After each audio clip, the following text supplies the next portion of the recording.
Hello friends, welcome to Rao academy. आज जो है हम सी सेट का एनालिसिस जो है वो हम देखेंगे। इसका मतलब हम सी सेट में आए हुए सारे क्वांट और रीजनिंग के जो क्वेश्चंस हैं उनको कैसे फास्टली सॉल्व करना है, टाइमली सॉल्व करना है, इसके बारे में बात करेंगे। मैं पंकज राठौर आप लोगों के लिए ये एक सीरीज लेके आया हूं जिसमें हम सी सेट का एनालिसिस देखेंगे। तो चलिए स्टार्ट करते हैं सी सेट एनालिसिस। तो सबसे पहले हमारा जो यहां पर क्वेश्चन है वो ध्यान से देखिए।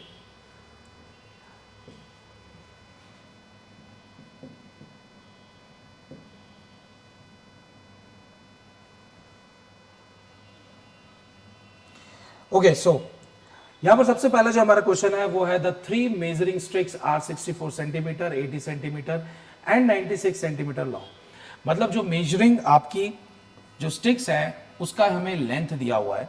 By using any of the sticks at least what length of cloth can be fully measured. इसका मतलब मेरे पास एक स्केल है जिसकी लेंथ 64 सेंटीमीटर की है, एक 80 सेंटीमीटर की और एक 96 सेंटीमीटर की है। मुझे इससे क्या करना है, जैसे एक बार रखा, दो बार रखा, ऐसे मुझे नापना है। अब मैं इस वाली स्टिक से 64 या इसका डबल मतलब 128, मतलब 64 के सारे जो मल्टीपल हैं, इसके जो सारे मल्टीपल हैं, मैं क्या कर सकता हूं, इस स्टिक से मेजर कर सकता हूं।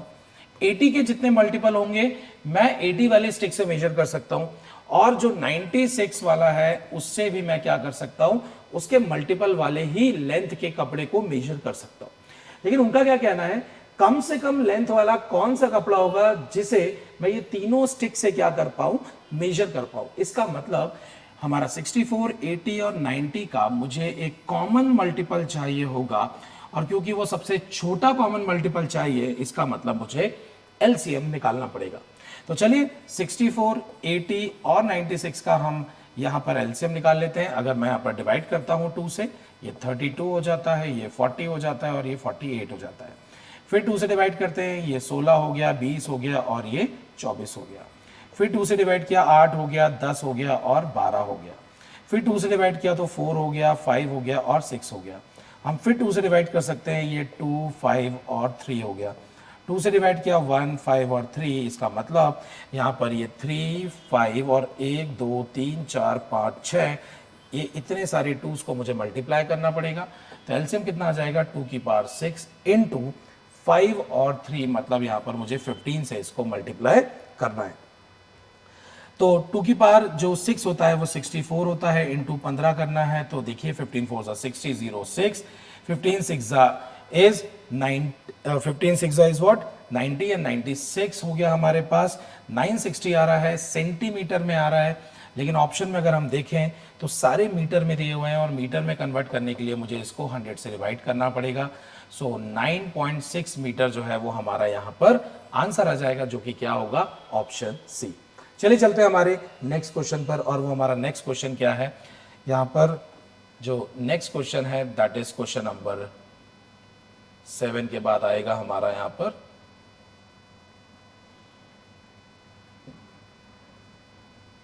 यस क्वेश्चन नंबर 8 जो है वो हमारा नेक्स्ट क्वेश्चन है। और यहां पर क्या दिया हुआ है, a sequence is given of which one term is missing, choose the correct alternative. मतलब ये हमारा एक सीरीज का क्वेश्चन है।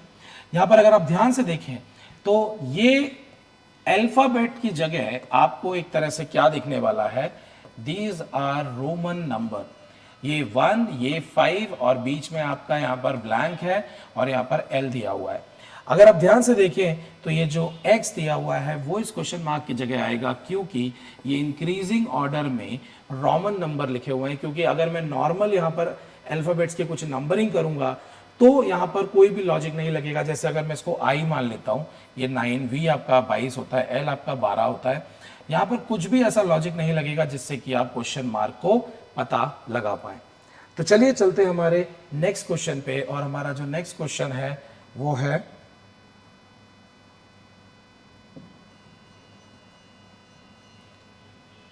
Next is question number 9। यहां पर स्टेटमेंट दी हुई है, the high cost of disposal encourages those who produce in the search of cheaper ways. So यहां पर 1 इमर्जेस, ये 9th वाला question is not for from quant. तो चलिए हम नेक्स्ट वाला देख लेते हैं। नेक्स्ट वाला जो क्वेश्चन है that is this 10th one is average से रिलेटेड ये क्वेश्चन है, आप देख सकते हैं एवरेज की यहां पर बात हो रही है। The average temperature of the first 6 days of a month was 41 degree Celsius. मतलब पहला, दूसरा, तीसरा, चौथा, पांचवा और छठवा, इनका एवरेज जो है वो 41 डिग्री सेल्सियस है। And the sum of the temperature of the first 5 days of the same month was 201 degree Celsius. मतलब अगर पहले 6 का अगर मैं सम निकालता हूं तो एवरेज होता है सम इनटू सम अपॉन नंबर। इसका मतलब अगर मुझे सम निकालना है तो वो एवरेज इनटू क्या हो जाएगा, नंबर हो जाएगा। एवरेज 41 दिया हुआ है, 6 दिन है 6 और ये 246 डिग्री हो गया टोटल। लेकिन उसमें क्या बोला गया है कि पहले 5 दिन का जो समय वो 201 डिग्री है। इसका मतलब अगर मुझे 6th डे का पता लगाना है तो वो कितना हो जाएगा, 246 माइनस 201, जो कि कितना हो जाएगा 45 डिग्री। और वो ऑप्शन बी हमारा क्या हो जाएगा, यहां पर आंसर हो जाएगा। चलिए चलते हैं हमारे नेक्स्ट क्वेश्चन पर, जो कि होगा हमारा क्वेश्चन नंबर 11। और ये है, a farmer has 700 plants. He wants to plant these plants in such a way that the number of rows and column is equal. मतलब आपको कुछ इस तरीके से प्लांटेशन करना है। अगर मैं 3 प्लांट यहां लगाता हूं तो 3 प्लांट मेरे कॉलम में भी लगने चाहिए। इसका मतलब ये 3 और 3 है, इसका मतलब 3 क्रॉस 3, दैट मीन्स 3 का स्क्वायर हुआ। वैसे ही अगर मुझे यहां पर कितना दिया हुआ है 700, तो 700 टोटल होगा। मतलब अगर यहां पर x प्लांट हुए और यहां पर भी x प्लांट हुए तो टोटल तो होना चाहिए था x स्क्वायर। लेकिन 700 जो है वो परफेक्ट स्क्वायर नंबर नहीं है, मतलब इसका स्क्वायर रूट नहीं निकाला जा सकता है। तो उन्होंने बोला कि हम कितने मिनिमम कम से कम पेड़ और लगा दें जिससे कि इस तरीके से प्लांटेशन हो जाए। तो हम देखेंगे कि 700 के क्लोज कौन सा परफेक्ट स्क्वायर नंबर है। तो हमने देखा कि वो होता है 729, जिससे मुझे पता लगा कि मैंने 700 में 29 जोड़ दिया ताकि x का वैल्यू जो है अंडर रूट 729 आ जाए। और मुझे यहां से पता लग गया कि 700 में कितना जोड़ना है, मुझे 29 पेड़ और लगाने हैं जिससे कि प्लांटेशन स्क्वायर शेप में हो जाएगा। चलिए अब चलते हैं हमारे नेक्स्ट क्वेश्चन पे। और वो नेक्स्ट क्वेश्चन क्या है, यहां पर नेक्स्ट क्वेश्चन है, x and y are 2 numbers whose mean proportion are 9। तो भाई 2 नंबर अगर x और y है और उसका मीन प्रोपोर्शन अगर 9 है तो मीन जो होता है वो आपका यहां पर क्या हो जाता है, ध्यान से देखिएगा, x and y are 2 number whose mean proportion, तो square root of x y के बराबर हो जाएगा। इसका मतलब एक्स वाई का जो वैल्यू है हम स्क्वायर कर देंगे तो वो 81 के बराबर हो जाएगा। अगला जो दिया हुआ है, and the third proportion are 243। तो जो थर्ड प्रोपोर्शन है अगर एक्स वाई और ये कितना हो गया 243, थर्ड प्रोपोर्शन कितना दिया हुआ है 243। हमसे एक्स और वाई का वैल्यू पूछा है। अब इस मुझे सेकेंड वाली इक्वेशन की कोई जरूरत नहीं पड़ने वाली है। क्यों? क्योंकि मेरे पास ऑप्शन में ऐसे एक्स और वाई जो नंबर दिए हुए हैं, अगर मैं इन दोनों को मल्टीप्लाई करूं, क्योंकि x और y का मल्टीप्लिकेशन 81 आना चाहिए यहां तो, लेकिन 27 आ रहा है। अगर हम इसको मल्टीप्लाई करें तो देखो 27 और 3 कितना होता है, ये 81 होता है। इधर अगर देखोगे तो ये 81 नहीं होगा और ये भी 81 नहीं होगा। इसका मतलब हम सीधे ऑप्शन बी मार्क कर देंगे कि इस क्वेश्चन का आंसर क्या हो जाएगा कि x का वैल्यू 3 और y का वैल्यू 27, जिसका गुणा 81। और अगर आप मीन भी निकालोगे तो उसका मीन 9 ही आएगा। क्योंकि अगर यहां पर कहीं 2 जगह पर ये सेटिस्फाई कर रहा होता है 81, तो फिर हम इस इक्वेशन पर जाते, इसकी जरूरत ही नहीं पड़ने वाली है क्योंकि एक इक्वेशन से हमारा काम हो गया है। चलिए नेक्स्ट क्वेश्चन देख लेते हैं। नेक्स्ट जो है हमारा क्वेश्चन नंबर 23 है यहां पर, even if 21% discount is given on an electricity bill, still the payment of ₹1817 remains. मतलब कोई बिल था, उस बिल पर हमने कुछ परसेंट का डिस्काउंट किया और वो है 21% का हमने डिस्काउंट किया, और उसके बाद भी जो बिल बचा हुआ है वो 1817 है। उसके बाद भी बिल कितना है 1817। तो एक्चुअल बिल क्या होगा उसमें ये पूछा जा रहा है। तो फॉर्मूले के हिसाब से ये मेरा इनिशियल वैल्यू है और ये मेरा फाइनल वैल्यू है। इनिशियल वैल्यू जब हमें निकालना होता है उसका फॉर्मूला होता है final value divided by multiplier. 1817 divided by 21% कम हो रहा है तो ये हो जाता है 0.79, 0.79। इसको इन पर 100 ये चला गया, 79 से इसको कैंसिल करना है। तो मैं देखता हूं कि 79 का अगर मैं 79 से मैं इसको कैंसिल करता हूं, दिस इज 1 ज़ा, अगर मैं 2 ज़ा करता हूं तो 140, 158 होता है। 21 और 2 23 बचता है, 237 हो जाता है। और 79 इंटू 3 चेक कर लेते हैं, 79 है ये, 3 9 से 27, 2 21 एंड 2 इज 23, ये 3 ज़ा हो जाता है तो 23 आ गया। सो दैट मीन्स हमारा इनिशियल वैल्यू जो है वो 2300 आ रहा है, मतलब इनिशियली जो बिल था वो 2300 रुपए था और ये ऑप्शन सी में हमें देखने को मिल रहा है।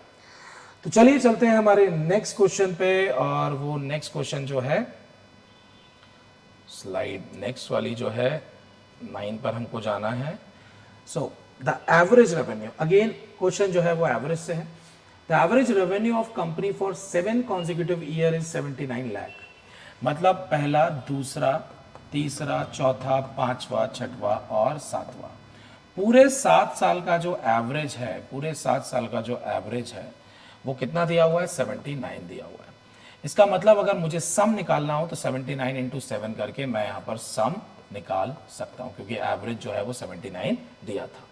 If the average for the first 4 year is 74 lakh, मतलब यहां से 4 ये जो दिए हुए हैं पहले साल, इनका जो एवरेज है वो कितना दिया हुआ है, वो एवरेज दिया हुआ है 74।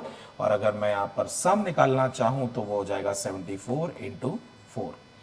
उसके बाद दिया हुआ है and the average for the last 4 year is 86, मतलब इसको वापस से इसमें काउंट कर लिया है और लास्ट 4 का जो एवरेज है दैट इज 86, और यहां पर अगर मैं सम निकालूंगा तो 86 इंटू 4 हो जाएगा। फिर बोला जा रहा है then what is the revenue for the 4th year, मतलब जो 2 बार यहां पर काउंट हो रहा था उसके बारे में बात की जा रही है। मतलब अगर मैं 74 इंटू 4 करता हूं प्लस 86 इंटू 4 करता हूं, मतलब इसको और इसको मैंने जोड़ दिया, ये 2 बार आ गया। तो अगर मैं इसको बोलता हूं कि ये x है, इसकी वैल्यू मैंने x मान ली, तो अगर मैं इसमें से x को घटा दूं, क्योंकि 2 बार आ रहा था, एक बार तो चाहिए, एक बार एक्स्ट्रा आ गया, उसको मैंने हटा दिया, तो वो 79 इंटू 7 के बराबर होगा। x का वैल्यू क्या होगा, इस तरफ आके ये माइनस हो जाएगा। चलिए इसको मल्टीप्लाई कर लेते हैं। यस, ये हो जाएगा 6 128 296 प्लस इसको मल्टीप्लाई करते हैं, 4 6 24 कैरी ओवर 2 4 8 32 और ये हो गया 344। यहाँ पर माइनस करेंगे 7 9 63 कैरी ओवर 6, 49 में 6 जोड़ना है तो ये हो जाएगा 553 जो कि x का वैल्यू होगा। इन दोनों को जोड़ देते हैं, 6 4 10, एक इधर चला गया, 14 4 1 3 2 5 640 माइनस 553, 40 इधर है और उधर पर 47 है। 87 जो है वो मेरा यहाँ पर आंसर आ जाएगा, क्योंकि इसको माइनस करने पर आपको एग्जैक्टली क्या मिलने वाला है, 87 मिलने वाला है। तो इस तरीके से हमने सिंपली एवरेज का यहाँ पर फॉर्मूला लगाया और x का वैल्यू जो है वो फाइंड आउट कर लिया। चलिए चलते हैं नेक्स्ट क्वेश्चन पर। नेक्स्ट क्वेश्चन है a shopkeeper sells dry apricots at the rate of 1210।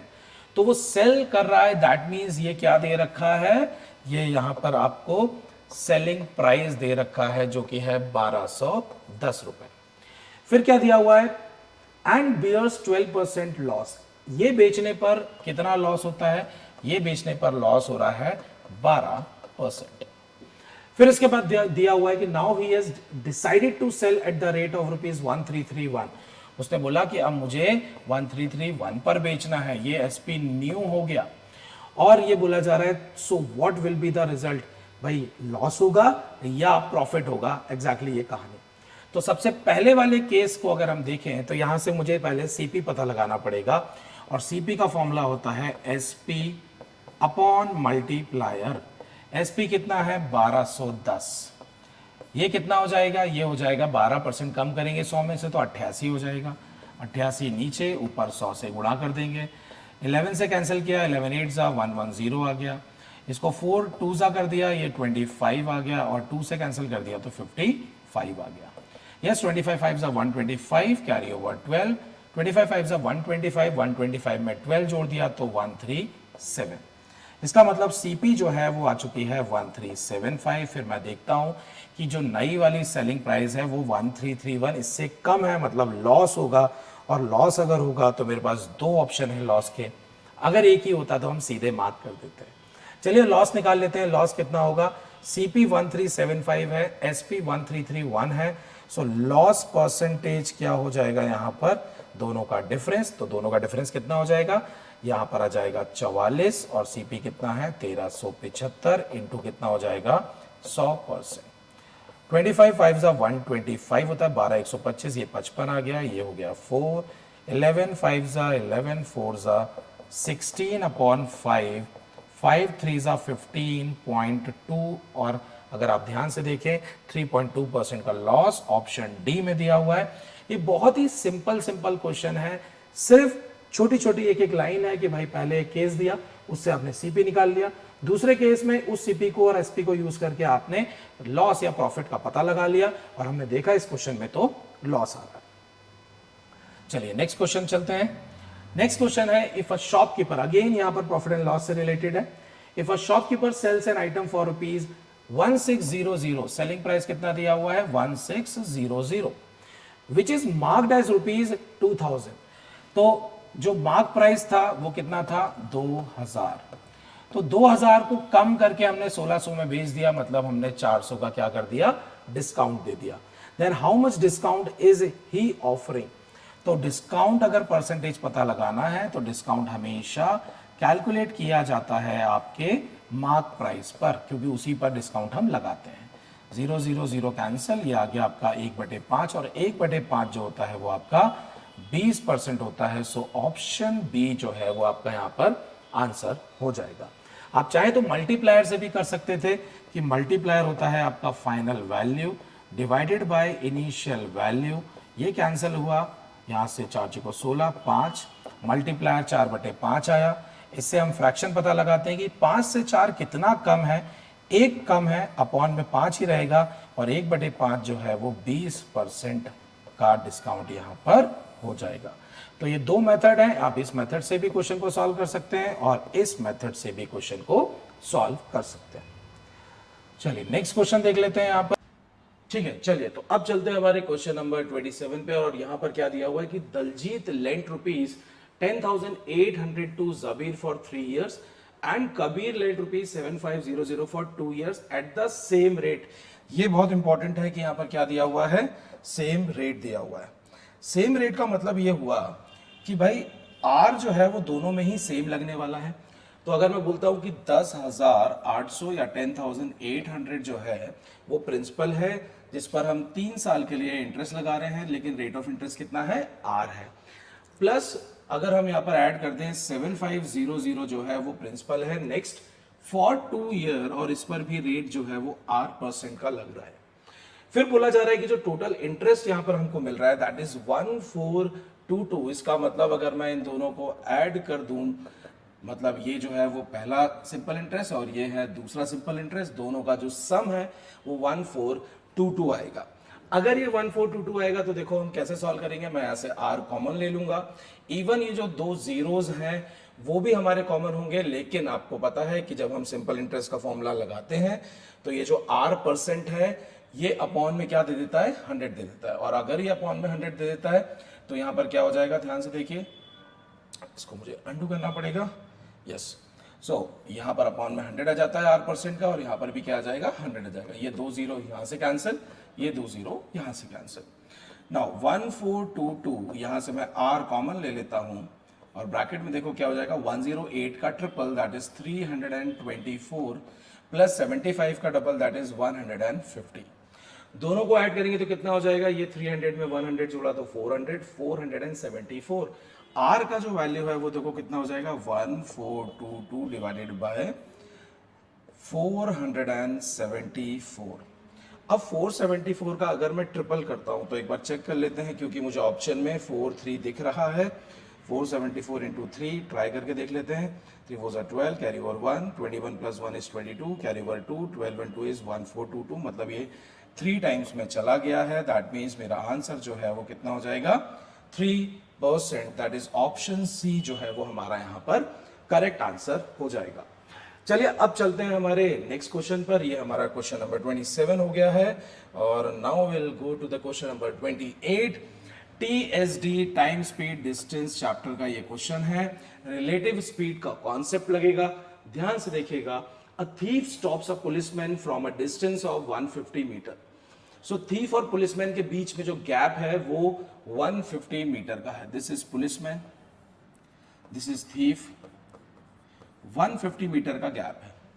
When the policeman starts chasing the thief also starts running, assuming that the thief has a speed of 7 km per hour and the speed of policeman is 9 km per hour. Because यहाँ distance metre में है तो यहाँ मैं थोड़ा सा correction कर देता हूँ कि this is मीटर पर second and this is metre पर सेकेंड. सो थीफ का जो स्पीड है वो है 7 मीटर पर सेकेंड और पुलिसमैन का जो है दैट इज 9 मीटर पर सेकेंड. ये जो बीच का जो इन दोनों के बीच में जो गैप है 150 मीटर, यही हमें रिड्यूस करना है. और ये जो गैप है, गैप हमेशा रिलेटिव स्पीड से क्या होता है, रिड्यूस होता है. टाइम का फॉर्मूला होता है डिस्टेंस अपॉन स्पीड. डिस्टेंस जो कम करना है दैट इज 150 मीटर और ये डिस्टेंस किस स्पीड से कम होगा भाई, ये 7 मीटर एक सेकंड में आगे जाता है, ये 9 जाता है, तो 2 मीटर का ही जो डिस्टेंस है वो कम होगा एवरी सेकंड.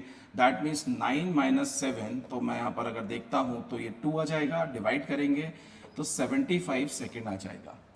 75 सेकेंड लगेगा पुलिसमैन को थीफ को पकड़ने में. पूछा क्या है, that is important. What is the distance covered by the thief before the policeman reaches the thief and apprehends it. That means thief ने कितना डिस्टेंस ट्रैवल किया है. तो थीफ भी 75 सेकेंड्स तक दौड़ेगा, पुलिसमैन भी 75 सेकेंड्स तक दौड़ेगा. तो डिस्टेंस ट्रैवल्ड बाय थीफ जो होगा, डिस्टेंस होता है स्पीड इनटू टाइम. स्पीड कितना है 7 मीटर पर सेकेंड, टाइम कितना है 75, मल्टीप्लाई कर देंगे. यस 35 कैरी ओवर इज 3, 49 में 3 जोड़ा तो 525 मीटर डिस्टेंस जो है वो थीफ दौड़ेगा अपने आप को पकड़वाने से पहले. ठीक है. सो दैट मीन्स यहां पर रिलेटिव स्पीड का कॉन्सेप्ट लग रहा है, दोनों के बीच में गैप है और उस गैप किस स्पीड से कम होगा, तो गैप कम होने की स्पीड या गैप इंक्रीज होने की जो स्पीड होती है वो हमेशा रिलेटिव स्पीड होती है. जैसे कोई अगर किसी को पकड़ रहा है तो गैप हमेशा कम होगा, लेकिन अगर कोई किसी को ओवरटेक करने के बाद आगे चला जाता है तो गैप क्या होता है, फिर इंक्रीज होता चला जाता है. नेक्स्ट क्वेश्चन पर चलते हैं. नेक्स्ट क्वेश्चन जो है वो सिंबल एंड नोटेशन से रिलेटेड क्वेश्चन है. यहां पर कुछ सिंबल्स होते हैं, सिंबल्स का मीनिंग गिवन होता है. आपका टारगेट ये होना चाहिए, सबसे पहले आपको देखना है, क्योंकि यहां पर जो है बॉडमास रूल लगता है, तो बॉडमास रूल के अकॉर्डिंगली आपको डिवीजन और मल्टीप्लीकेशन पर पहले फोकस करना है, फिर एडिशन और सब्ट्रैक्शन पर. इवन मल्टीप्लीकेशन से पहले भी हमको डिवीजन पर ही फोकस करना है. सो अगर डिवीजन की बात करें तो यहां पर देखिए ये जो साइन है ये हमको बताता है कि दिस मींस डिवीजन. जैसे ही मैंने यहां पर देखा, इसका मतलब 505 को मुझे 5 से डिवाइड करना है और ये मुझे दे देगा 101. फिर मैंने देखा हैश का मीनिंग इज सब्ट्रैक्शन. ओके, लगा देते हैं, सॉल्व अभी नहीं कर रहे हैं. लेकिन मल्टीप्लीकेशन का है वो देखते हैं. तो एट द रेट का मीन्स एडिशन है, परसेंटेज का मीन्स मल्टीप्लीकेशन है. मतलब मुझे इन दोनों को सबसे पहले मल्टीप्लाई करना पड़ेगा, जो बन जाएगा 100. माइनस साइन था, ये 4 आ गया, और एट द रेट का मीन्स क्या था, एडिशन. अगर आप ध्यान से देखें तो 100 और 101 जो है वो कितना हो जाएगा, 201 माइनस 4. और आप देख सकते हैं 197 इज द करेक्ट आंसर. यहां पर इंपॉर्टेंट चीज क्या है, हमेशा ध्यान रखना, सबसे पहले डिवीजन, उसके बाद मल्टीप्लीकेशन, और फिर आप एडिशन और सब्ट्रैक्शन के बारे में सोचेंगे. तो बॉडमास में डिवीजन, मल्टीप्लीकेशन, एडिशन और फिर सब्ट्रैक्शन सॉल्व किया जाता है. नेक्स्ट क्वेश्चन पर चलते हैं. बहुत ही सिंपल सा मिरर वाला क्वेश्चन है. मिरर में ध्यान से देखिए, जब भी आपका एक वर्टिकल मिरर होता है तो वर्टिकल मिरर करता क्या है कि वो लेफ्ट को बना देता है राइट और राइट को बना देता है लेफ्ट. टॉप पर ही रहता है, बॉटम पर ही रहता है, क्योंकि ये आपका वर्टिकल मिरर है. तो अगर आप ऑप्शंस को ध्यान से देखें, ये जो लाइन है कुछ इस तरीके से कहां जा रही है, ये लेफ्ट की तरफ जा रही है. इसका मतलब इमेज में ये कैसे जानी चाहिए, ये इस तरीके से राइट जानी चाहिए, जो कि यहां पर जा रही है, यहां नहीं जा रही है. यहां पर तो 2 लाइन हो गई जो कि पॉसिबल नहीं है. इसका मतलब मेरा आंसर जो है वो क्या हो जाएगा, ऑप्शन है. अगर आप इस पॉइंट को अच्छे से याद रखेंगे तो मिरर वाले क्वेश्चन आप विद इन सेकेंड जो है वो सॉल्व कर सकते हैं। सबसे बढ़िया तरीका यही होता है कि आप ऑप्शन को देखें, एलिमिनेशन करें और आंसर मार्क करें। नेक्स्ट ध्यान से देखिए, नेक्स्ट एक टेबल दे रखी है, मतलब हमको सिर्फ एनालिसिस करना है। क्वेश्चन यह है कि answer the following questions based on the data table given below measured on birthday in centimeters. So this is 4th birthday, 5th birthday and so on। और बेबी का जो हाइट है, जैसे 4th बर्थडे पर 100 है, 5th पर 105 है, 6th पर 110 है एंड सो ऑन। क्वेश्चन ये है कि what is the increase in the height of the child from 10th birthday, so 10th birthday to the 11th birthday. तो 145 से 150 हुआ है, दैट मीन्स +5 हुआ है। तो देखते हैं ऑप्शन +5 कहां पर है। ऑप्शन सी पे है, इसमें कुछ भी कैलकुलेशन नहीं करना था, बस आपको क्वेश्चन पढ़ना है, डेटास को देखना है, जो पूछा है एग्जैक्टली उस चीज पर फोकस करके आपको आंसर देना है। दैट मीन्स यहाँ पर एनालिसिस जो है भाई, ऑब्जर्वेशन जो है वो इंपॉर्टेंट हो जाती है कि कैसे आप डेटा को देख रहे हो, कुछ गलत तो नहीं समझ रहे हो, मतलब डेटा को देख के जो पूछा है वही आंसर देना, तो आपका क्वेश्चन ये सही हो जाता है। चलते हैं नेक्स्ट क्वेश्चन पर, और वो है आपका अगेन कुछ डेटा दे रखा है, देखते हैं क्या है। A fitness band records the following data from 10 AM to 6 PM। इसका मतलब 12 से 6 घंटे और 2 घंटे पहले, टोटल 8 आवर की कहानी है। Answer the following question based on the data table given below. In deep sleep 15 minute, dreaming 15 minute, in mild sleep 5 minutes, in very light sleep 30 minute and waking up जो है वो 35 minute है। आगे दिया हुआ है how long was his user asleep और awake. सो asleep और अवेक की अगर हम बात करें तो यहां पर ध्यान से देखिए, वेकिंग अप जो है वो 35 मिनट्स दिया हुआ है, इन वेरी लाइट स्लीप जो है वो 30 दिया हुआ है, इन माइल्ड स्लीप 5 दिया हुआ है, ड्रीमिंग 15। अच्छा, this is not minutes, these are percentage, these are what percentage. ये आपको क्या दिया हुआ है, ये आपका परसेंटेज दिया हुआ है। अब हमसे जो पूछा जा रहा है वो एग्जैक्टली क्या पूछा गया है कि how long was is user asleep और अवेक, कितनी देर तक जगे रहे, दैट इज इंपॉर्टेंट। तो सबसे पहले देखो, इन डीप स्लीप कितना है 15%, ड्रीमिंग कितना है 15%, इन माइल्ड स्लीप जो है वो आपका 5 है, और इन वेरी लाइट स्लीप जो है वो 30 है। दैट मीन्स हमारे लिए इंपॉर्टेंट क्या है कि जो वेकिंग अप है दैट इज 35%, अवेक की बात हो रही है, और जब वो सोया रहा है तो सोया कब रहा है 15%, ये जो है आपके सामने इन डीप स्लीप और वेकिंग अप, इन दो के बारे में बात कर रहा है, बीच में और लगा हुआ है, मतलब हम दोनों को क्या कर देंगे, ऐड कर देंगे। तो अगर हम दोनों को ऐड करते हैं तो ये कितना हो जाएगा 15% प्लस 35%, दैट इज 50%, और 50% जो है वो 8 आवर का कितना आ जाएगा 4 hour, and this is my answer, because 50% का मतलब ही होता है 1/2, और 1/2 अगर मैं 8 आवर्स का निकालता हूं that will give me what 4 hours. चलिए, तो अगेन ये भी थोड़ा सा नोटिस करने वाली कहानी थी, बस इंपॉर्टेंट क्या था, परसेंटेज यहां पर गिवन था। नेक्स्ट है आपका एनालॉजी से रिलेटेड क्वेश्चन, इसको हम लोग बोलते हैं व्हाट एनालॉजी। एनालॉजी की बात करें तो यहां पर कुछ नंबर्स दिए हुए हैं और यहां पर 11 दिया हुआ है। इसका मतलब मुझे लगता है कि इस नंबर का इससे रिलेशन क्या हो सकता है, या तो 11 इसको डिवाइड कर दे, या इनके डिजिट का सम 11 आ जाए, जो कि नहीं आ रहा है। 5 + 5 10 + 8 18, वैसे ही ज्यादा हो गया। 11 से डिवाइड करके चेक करते हैं। यस, 11 5 55 35, 11 3 33, 2 बचा 23, 11 2 22, 11 11 1 11। ये नंबर 11 से डिवाइड हो रहा है, ठीक है, ये नंबर जो है वो 11 से डिवाइड हो रहा है। अगर मैं अगले नंबर की बात करता हूं 78363, तो मुझे एक चीज पता है कि ये नंबर जो है या तो 11 से डिवाइड होगा, 11 तो ऑप्शन में नहीं है, या तो 7 से, 4 से, 9 से, या 2 से। 2 से तो नहीं हो रहा है क्योंकि यूनिट प्लेस पे 3 है।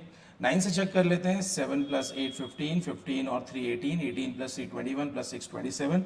यस, ये 9 से डिवाइड हो रहा है, सो मेरा आंसर क्या हो जाएगा 9। 4 से तो वैसे भी नहीं होगा, जब 2 से डिवाइड नहीं हुआ तो 4 से कैसे डिवाइड होगा।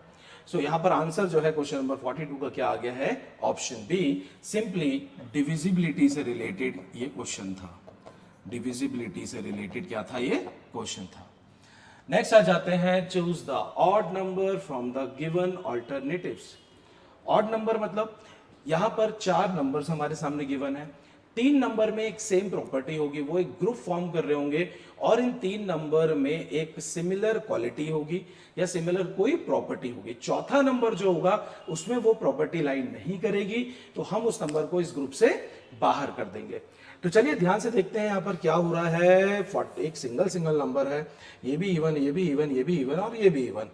लेकिन मुझे यहाँ पर एक चीज दिख रही है कि यहाँ पर थोड़ा सा कुछ डिजिट्स का रोल है। अगर आप ये स्टार्टिंग की 2 डिजिट्स को देखें, अगर आप स्टार्टिंग की 2 डिजिट्स को देखें तो 6 इंटू 7 आपको कितना दे देता है, 42। 4 इंटू 5 जो है वो आपको 20 दे देता है। 3 इंटू 4 जो है वो आपको यहाँ पर 12 दे देता है। लेकिन 2 इंटू 3 जो है वो आपको 6 देता है, 8 नहीं। तो दैट मीन्स यहाँ पर ऑप्शन ए जो है वो इस ग्रुप से बाहर चला जाएगा। बाकी में अगर आप ध्यान से देखें तो स्टार्टिंग की जो 2 डिजिट्स है उनका मल्टीप्लीकेशन आपको यहाँ पर आंसर दे रहा है। तो चलिए चलते हैं हमारे नेक्स्ट क्वेश्चन पर। और हमारा नेक्स्ट जो क्वेश्चन है वो क्या है, a sequence is given of which one term is missing. तो दैट मीन्स ये सीरीज का क्वेश्चन है। बहुत ही सिंपल क्वेश्चन रहता है, ध्यान से देखिएगा। आपका पहला ही काम होता है कि आप सीधे डिफरेंस पता लगाइए। यहां पर आप देख सकते हैं डिफरेंस 25 है, यहां पर डिफरेंस अगर हम देखें तो कितना है, +50 है। यहां पर डिफरेंस देखें तो 20 उधर 55, तो दैट मीन 75 है। तो आप देख सकते हैं 25, 50, 75 मतलब 25 इंक्रीज हो रहा है। दैट मीन्स यहाँ पर डिफरेंस 100 का होना चाहिए। इसका मतलब यहाँ नंबर 355 आना चाहिए, जो कि ऑप्शन सी में आप देख सकते हैं। सो यहाँ पर जो आंसर होगा क्वेश्चन नंबर 44 का वो क्या हो जाएगा, दैट इज सी, 355। नेक्स्ट चलते हैं, क्वेश्चन नंबर 45 है, introducing a boy Siya said. So एक बॉय को इंट्रोड्यूस करते हुए सिया क्या बोलती है, ही इज द ग्रैंडसन। तो देखिए बॉय जो है वो ग्रैंडसन है, इसका मतलब वो नीचे वाली जनरेशन में होगा, मतलब एक जनरेशन इधर फिर एक जनरेशन इधर, तभी तो ये ग्रैंडसन होगा इनका।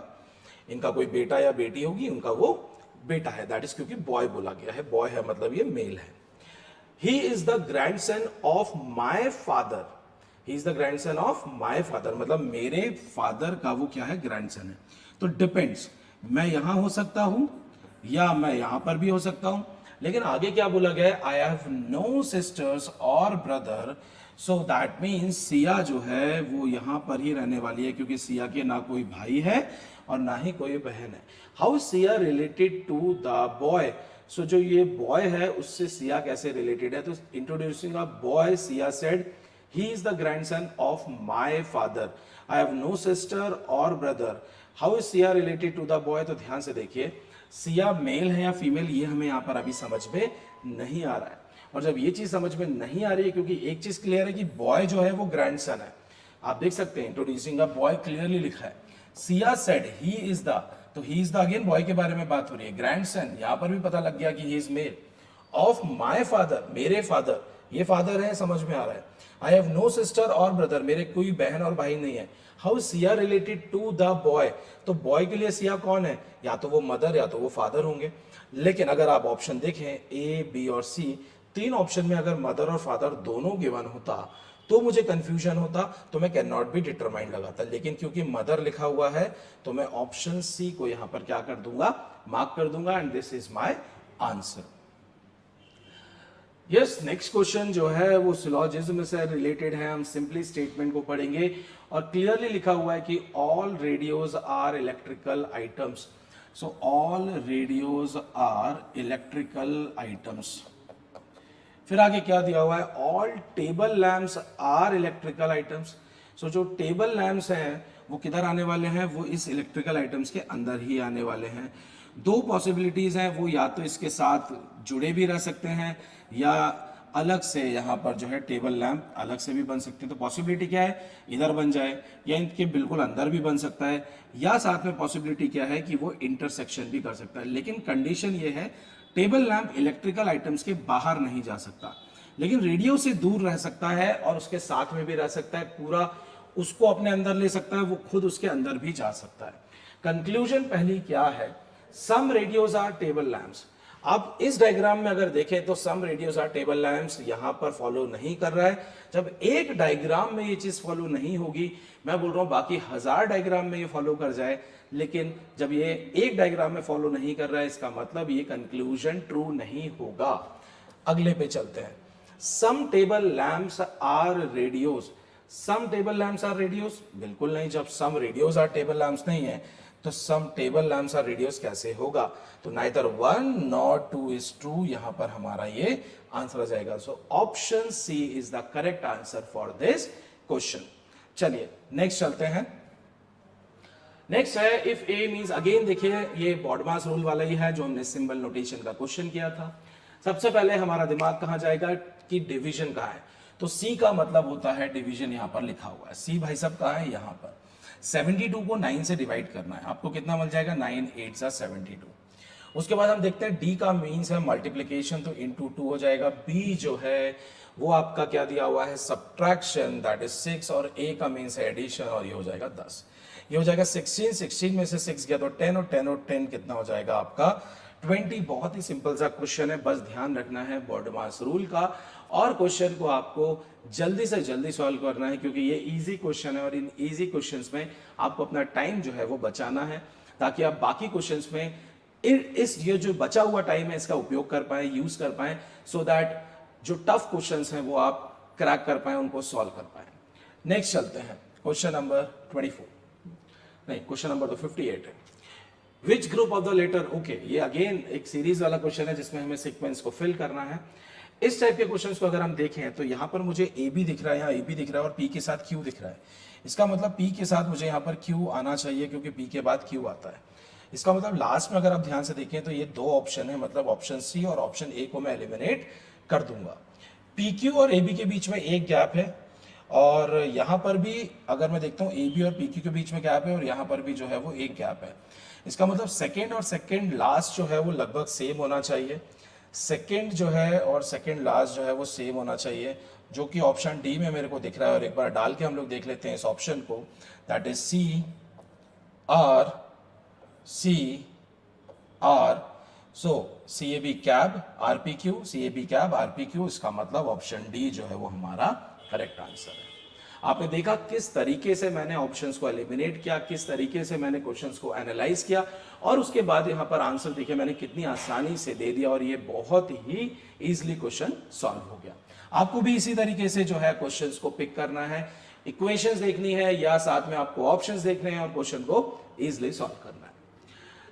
ये डिस्टेंस डायरेक्शन से रिलेटेड क्वेश्चन है, और क्या दिया हुआ है? A boy starts riding a motorcycle from his home and goes 8 kilometre in the west. So अपने घर से निकलता है, वेस्ट में जाता है 8 किलोमीटर, इस तरफ गया वेस्ट में, क्योंकि हम हमेशा नॉर्थ को ऊपर, ईस्ट को इधर, वेस्ट को इधर और नीचे साउथ को एज्यूम करते हैं। Then turns left and turns 10 kilometre नहीं, and travels 10 किलोमीटर होगा। सो लेफ्ट टर्न ले रहा है, इस तरफ फेस है इसका, तो इसका मतलब यहां पर जाके वो क्या कर लेगा? 10 किलोमीटर ट्रैवल कर लेगा, क्योंकि इधर से अगर मेरा फेस इधर है तो मेरा लेफ्ट टर्न नीचे साउथ की तरफ होगा। From there he turns 180 degree in the clockwise direction. अब वो 180 डिग्री क्लॉकवाइज ले या एंटी क्लॉकवाइज ले, उसका चेहरा जो है अभी नीचे की तरफ था, वापस क्या हो जाएगा? नॉर्थ की तरफ हो जाएगा। एंड गो 16 किलोमीटर, मतलब 10 ये गया और आगे जो है 6 और चला जाएगा, क्योंकि 10 और 6 16 हो जाता है, और अभी उसका फेस जो है वो नॉर्थ की तरफ है। फिर आगे क्या देगा? Finally he turns right and goes 8 kilometre, मतलब राइट टर्न लेने के बाद वो यहां पर आ चुका है। स्टार्टिंग ए पॉइंट था, बी पॉइंट पर वो पहुंच चुका है। How far and in which direction is he from his original position? तो अगर आप देखें ये पैरेलल है इसके, अगर ये 6 है तो ये भी 6 किलोमीटर ही होगा। दैट मीन्स 6 किलोमीटर, 6 किलोमीटर, ये दो ऑप्शंस हैं, ये आपके एलिमिनेट हो गए। और क्योंकि हमें ये बोला गया how far and in which direction is he from his original place, मतलब ए से बी जो है वो किस डायरेक्शन में है, तो आप देख सकते हैं कि वो नॉर्थ डायरेक्शन में है, तो ऑप्शन ए हमारा यहाँ पर करेक्ट आंसर हो जाएगा। नेक्स्ट चलते हैं क्वेश्चन नंबर 26, और ये एक बेसिक हमारा लॉजिकल रीजनिंग का क्वेश्चन है। और क्या बोला जा रहा है? Out of the 4 friends Aina, Baina, Kat and Drone. So A, B, K and D ले लेता हूं मैं। सो ए, बी, उसके बाद है के एंड डी। आईना एंड बाइना प्ले फुटबॉल। सो आईना और बाइना की बात करें तो ये दोनों ही फुटबॉल खेलते हैं। फिर दिया हुआ है and football and cricket. So Aina and बाइना जो है फुटबॉल प्लस क्रिकेट खेलते हैं, ये भी क्रिकेट और ये भी cricket. Baina and Kat play cricket. Baina and Kat, so Baina का तो हमने यहाँ क्रिकेट लिखा ही हुआ है, तो ये भी यहाँ पर क्या आ गया, क्रिकेट आ गया। एंड हॉकी, तो यहाँ पर एक हॉकी भी आ गया बाइना पे और यहाँ पर ये हॉकी आ गया। फिर आगे दिया हुआ है कि Aina and drone play basketball and football. So basketball and football. So Aina and Drone, so drone क्या हो जाएगा, बास्केटबॉल एंड फुटबॉल। फिर क्या दिया हुआ है, cat and drone play hockey and basketball. Cat and drone, hockey तो यहाँ पर लिखा ही हुआ है, हॉकी एंड बास्केटबॉल। सो यहाँ बास्केटबॉल आ गया और यहाँ पर बास्केटबॉल पहले से था तो यहाँ पर हॉकी आ गया, क्योंकि हॉकी एंड बास्केटबॉल तो ड्रोन को पहले ही दे रखा था।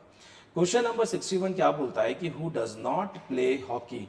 Hockey hockey hockey hockey, A जो है वो हॉकी नहीं खेलती है, सो आईना जो है वो हॉकी नहीं खेलेगी। यहां से हम बहुत ही आसानी से आंसर मार्क कर सकते हैं। नेक्स्ट देखिए, who plays football, basketball and hockey.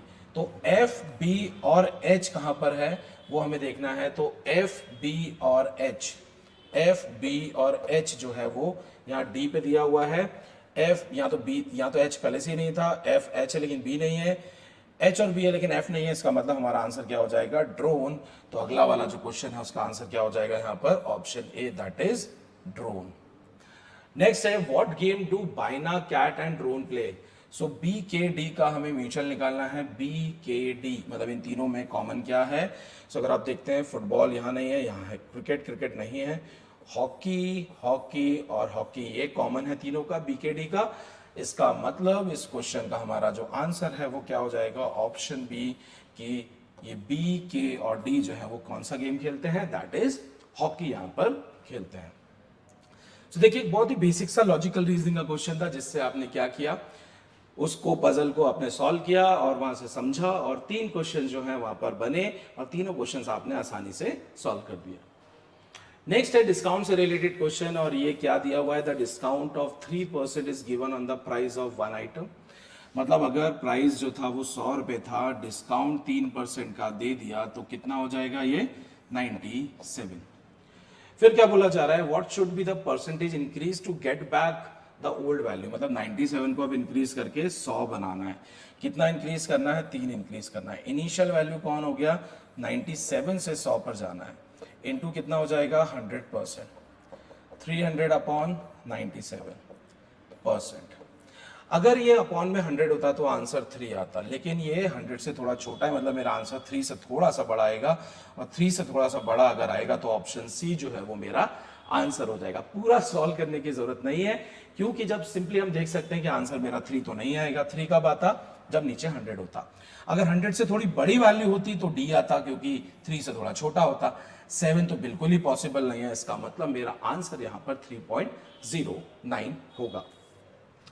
Next चलते हैं, simple interest on a fixed sum for 3 years at the annual rate of 8% is half of the, देखिए किस पर लगा रहे हैं हमें नहीं पता, तो हम उसको पी ले लेते हैं। सिंपल इंटरेस्ट लग रहा है 3 साल के लिए लग रहा है, 8% अपॉन 100 हो जाएगा, this is my simple interest.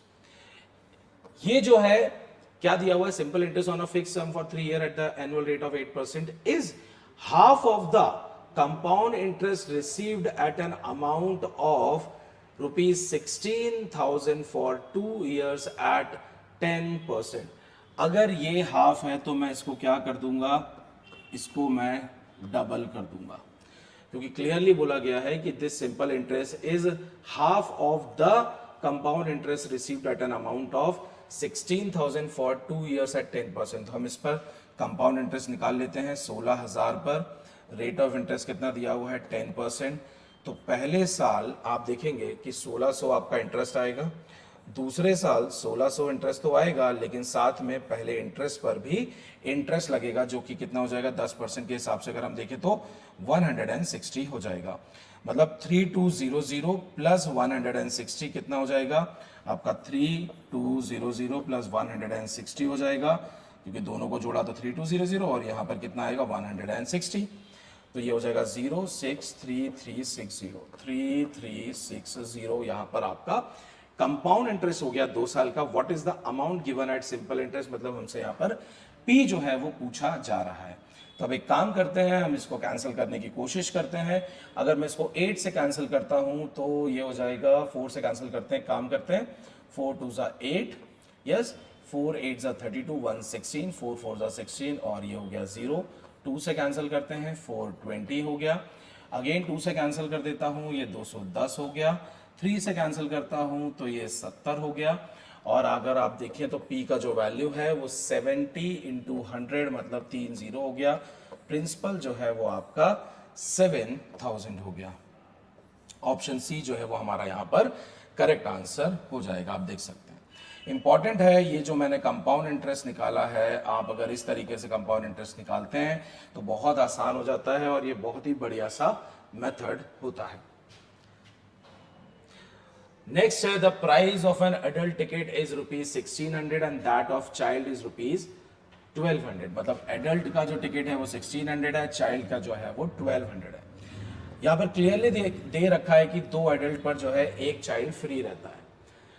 If a group has 23 adults then and 10 childrens, तो ध्यान से देखिए 2 एडल्ट पर एक चिल्ड्रन फ्री है, 23 है, मतलब हम इसको इवन नंबर पर लेके जाते हैं कि 22 एडल्ट पर जो है आपको 11 चिल्ड्रन की एंट्री फ्री मिल जाएगी।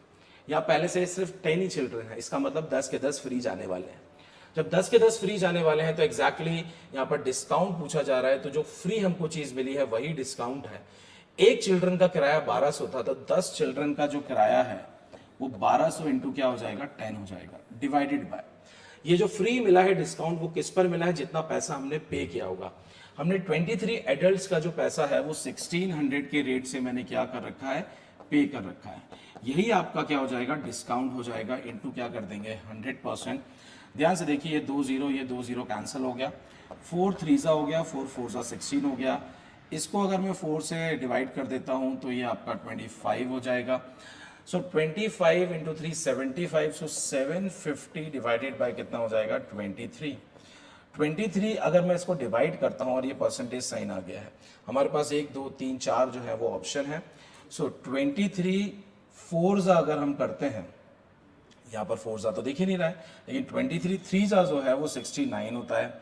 69 के बाद आप 660 हो गया, 23 2 जो है वो लगभग 46 होता है। और आप देख सकते हैं अप्रॉक्सीमेट अगर हम आंसर जाते हैं तो 31 वाला आपका आंसर आ जाएगा। आपको यहाँ पर जो है 20 की लाइन का कोई भी आंसर नहीं दिख रहा है, क्योंकि 23 3 जो है वो 69 आपका हो जाता है। सो इस क्वेश्चन का आंसर जो है वो ऑप्शन डी हो जाएगा। नेक्स्ट मेंसुरेशन से रिलेटेड क्वेश्चन है, क्या दिया हुआ है, अ tent shaped like a cylinder with a radius of 10 meter is to be constructed over which a cone of the same radius is to be mounted। मतलब एक टेंट है जो कि आपको सिलेंडर शेप का जो है वो बनाना है। और यहाँ पर क्या करेंगे हम लोग, ध्यान से देखिए, ये सिलेंडर हो गया आपका, इस सिलेंडर के ऊपर आपने कोन रख दिया, रेडियस सेम है और रेडियस कितना दिया हुआ है, रेडियस ऑफ 10 मीटर्स। तो आर जो है वो यहाँ पर कितना दिया हुआ है, 10 मीटर दिया हुआ है। फिर क्या दिया हुआ है, कोन उसके ऊपर सरमाउंटेड कर दिया। If the height of the cylinder part is 5 metre, ये जो हाइट है this is my 5 metre.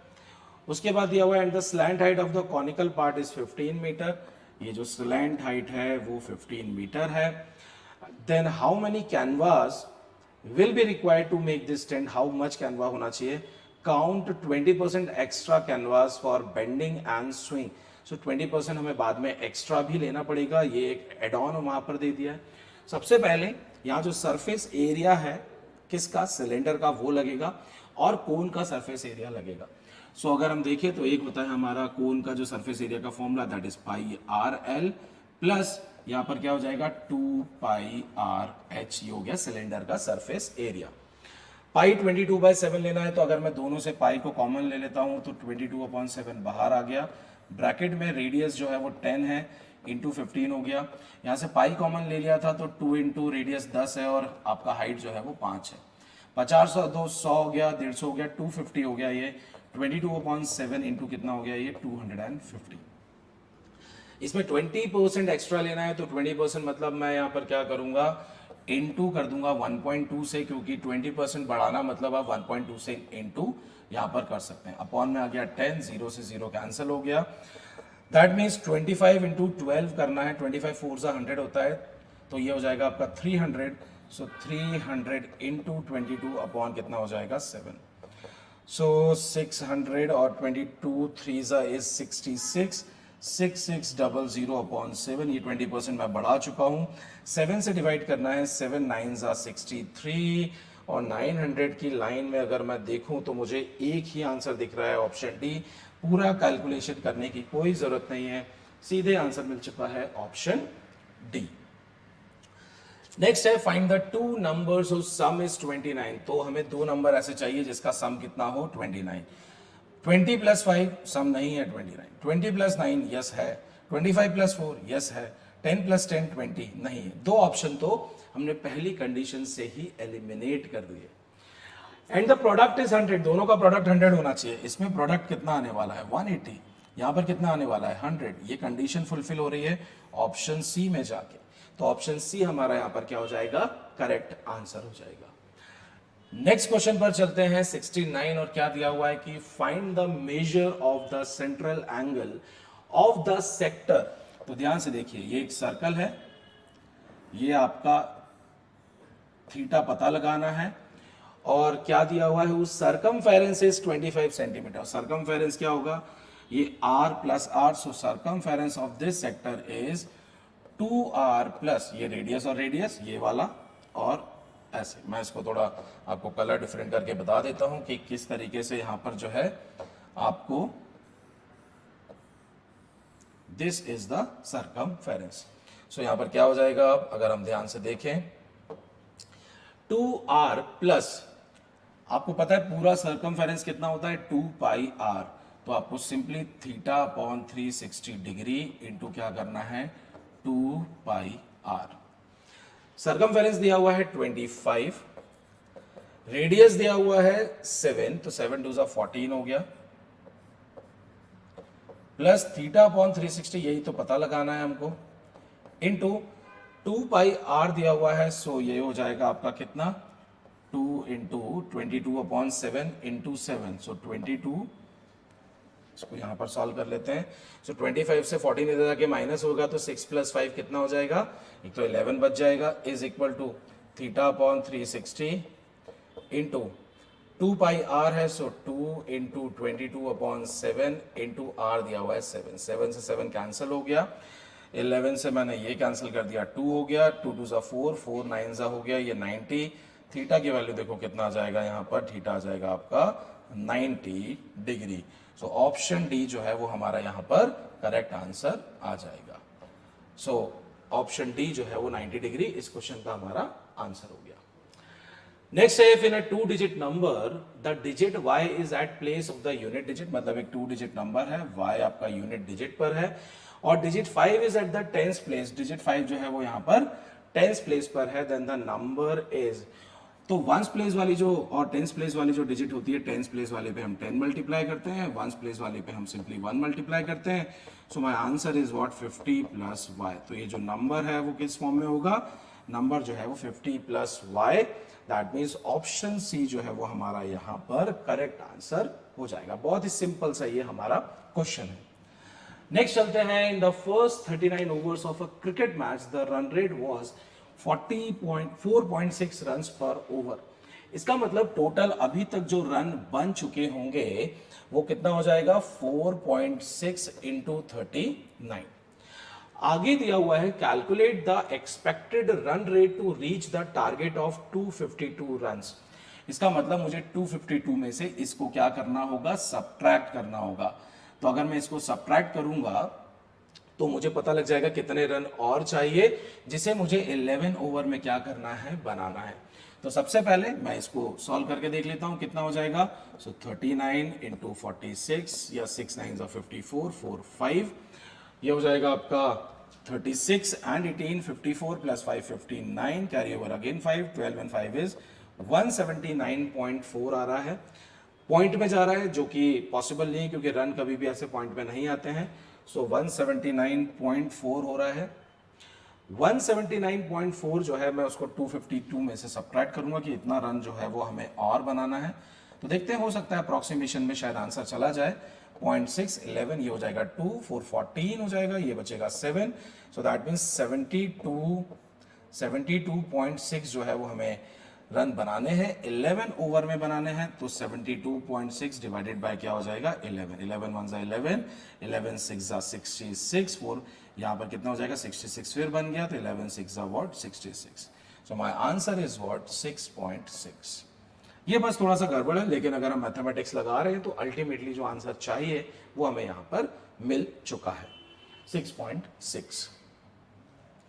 Next है आपका answer the following question based on the data table given below.